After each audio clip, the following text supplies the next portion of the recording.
안녕하세요. 아빠 매너티입니다. 오늘은 한국 BNC 2분기 실적을 정리해 보려고 합니다.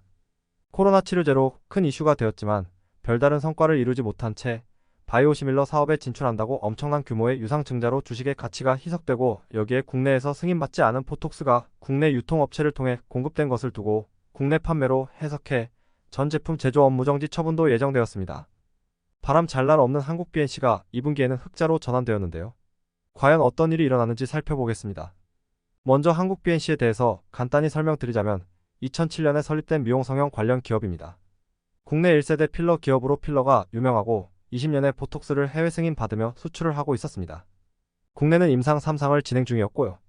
여기에 수술 시술용 제품 유착 방지제, 콜라겐 조직 보충제도 만들고 있습니다. 나름 흑자 기업으로 유망한 상황에서 2020년 원료의 약품 사업을 위해 세종 GMP 공장을 완공했습니다. 같은 해 코로나가 터졌을 때 대만의 골든 바이오테크놀로지라는 제약사와 코로나 치료제 4개국 독점 제조와 판매 권리를 확보받았고, 임상실험 결과가 좋아서 이슈가 되었는데요. 긴급 승인 받을 것이라고 기대했지만 임상 승인이 늦어지고 코로나가 완화되면서 열기는 식게 되었습니다. 지금 보면 임상 2상은 완료했고 3상 진행 중인 걸로 알고 있어요.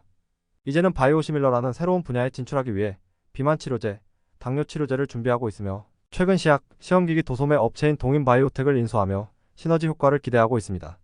그럼 이제 연간 매출액부터 보겠습니다. 2020년까지 흑자를 잘 유지하다가 2021년부터 적자를 내기 시작합니다.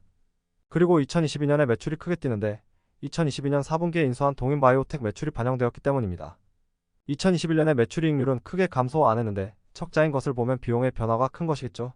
비용을 보시면 2021년에 비용이 확 뛰는 것을 볼 수 있는데, 이것은 세종 공장이 본격적으로 가동이 시작되면서 각종 비용이 발생되었다고 볼 수 있고, 급여와 연구 개발비도 3배 이상 뛴 것을 알 수 있습니다. 2022년은 인수한 기업 때문에 비용이 더 높아졌어요. 이렇게 기업을 인수하고 나서 기존 사업의 매출이 크게 늘어난 것도 아니고 적자는 계속되니 실망감이 계속되었습니다. 그러다가 이번 2분기에 반전이 생겼는데요. 분기 실적을 보도록 하겠습니다. 22년 3분기까지 기존 사업 매출에 큰 변화가 없는 걸 알 수 있습니다. 2022년 4분기부터 인수한 기업의 매출이 포함되면서 적자폭이 줄었는데요. 2022년 4분기부터 매출이익률이 30%대로 떨어졌음에도 적자폭이 줄었다는 건 인수한 기업의 적자가 그리 심하지 않았던 것 같아요. 2023년 1분기도 좋지 않은 실적을 보였다가 2분기가 되니 갑작스럽게 흑자로 전환되었습니다.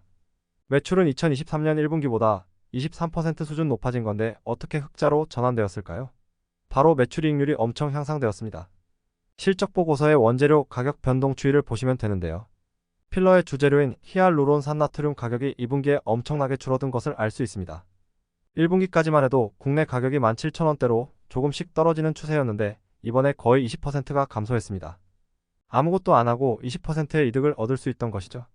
여기에 분기간 비용을 보면 전체적으로 비용도 줄이고 있는 추세라 수익성 개선이 더 크게 된 것입니다. 그리고 부문별로 봐도 알 수 있는데 미용 성형용 매출이 22년 4분기 이후로 크게 증가합니다. 원자재 가격도 줄면서 매출도 증가하니 규모의 경제에 의해 수익성이 더 좋아졌을 거라고 생각이 드는데요. 올해 1월에 ABG LAB LLC라는 유럽 스킨케어, 미용의학 관련 회사와 50.7억 원의 필러 등 6가지 품목을 위탁 생산하기로 계약을 맺었고, 또 4월에 LCM 인터내셔널 그룹과 117억 원의 필러 공급을 계약했습니다. 한국 BNC만 이런 기회가 생겼나 했는데 기사를 보니 요즘 K뷰티가 인기라 기존에는 동남아 중심으로 매출이 발생했는데 유럽, 아프리카 등에도 수출이 잘 된다고 하더라고요. 전반적으로 시황이 좋다고 볼 수 있겠습니다. 여기에 시약, 시험기기 도소매가 포함된 상품 매출도 꾸준히 상승 중입니다. 부문별로 이익률을 보면 제조업은 기존의 적자에서 50%대까지 올라갔고, 도소매업은 20% 근방까지 올라가 기존 사업과 인수한 사업의 실적이 좋아지고 있습니다. 생산 라인에도 변화가 생겼는데요. 지금까지 한국 BNC는 생산 라인의 생산 능력이 변한 적이 없었는데 이번 2분기에 처음 변화가 생겼습니다. 먼저 주사형인 시린지부터 보면요. 2분기에 생산 실적은 늘었지만 생산 능력이 줄었습니다. 덕분에 20%대의 가동률이 50%대까지 올라갔어요. 그럼 용기 형태인 앰플을 보면 생산 능력이 4배 이상 늘었습니다. 여기에 생산량도 늘었어요. 1분기에 생산 능력이 30만 개였고 2분기 생산량이 34만 개인 걸 보면 더 이상 지금의 생산 능력으로는 못 버티고 앞으로 더 생산이 늘 것으로 보아 앰플 쪽에 집중하여 생산 라인 배치를 했다고 보입니다. 생산 능력을 4배 정도 키운 거면 앞으로 3분기도 생산량이 더 늘지 않을까 보이네요. 시린지와 앰플의 차이를 잘 모르겠지만 저만의 생각은 앰플이 보관에 용이 아니 시린지는 국내용, 앰플은 수출용이 아닌가 싶습니다. 방금 언급한 것의 근거는 지역별 매출에서 생각해 본 건데요. 국내 매출의 증가폭은 크지 않지만 기타 지역 매출이 1분기 대비 35% 늘었습니다. 기타 지역은 2023년에 계약한 유럽 지역 매출일 것입니다. 혹시나 제가 정리한 내용이 틀리면 알려주세요. 이제 재무 상태와 현금 흐름을 보겠습니다. 2022년 1분기에 유상증자한 자금이 들어오면서 급격히 재무 상태가 좋아졌습니다. 2023년 2분기는 부채 비율이 11%네요. 그리고 기업을 인수하고 자회사를 설립하느라 현금은 계속 소진 중입니다. 유동성 역시 매우 좋은 상태인데요. 2분기 현재 800%대의 유동 비율을 보여주고 있습니다. 현금 흐름을 보면 이번 2분기에 의미 있는 모습이 보여지는데요. 바로 근 5년간 처음으로 FCF 잉여 현금 흐름이 양수값으로 전환된 것입니다. 지금까지 영업이익이 흑자인 적은 있었지만 현금은 못 벌었다는 것이죠. 3분기는 2분기보다 더 좋은 실적을 보일 것으로 보여 FCF가 유입으로 유지될 가능성이 높습니다. 추가 소식으로는 올해 8월 캔바이오진이라는 자회사를 설립했는데 치료용 단백질과 펩타이드 치료제를 개발하기 위한 목적이라고 합니다. 약물을 효과적으로 체내에 전달하는 DDS 기술을 활용한다고 하는데요. 의약품 진출을 위해 한 단계 더 나았다고 보면 될 것 같습니다.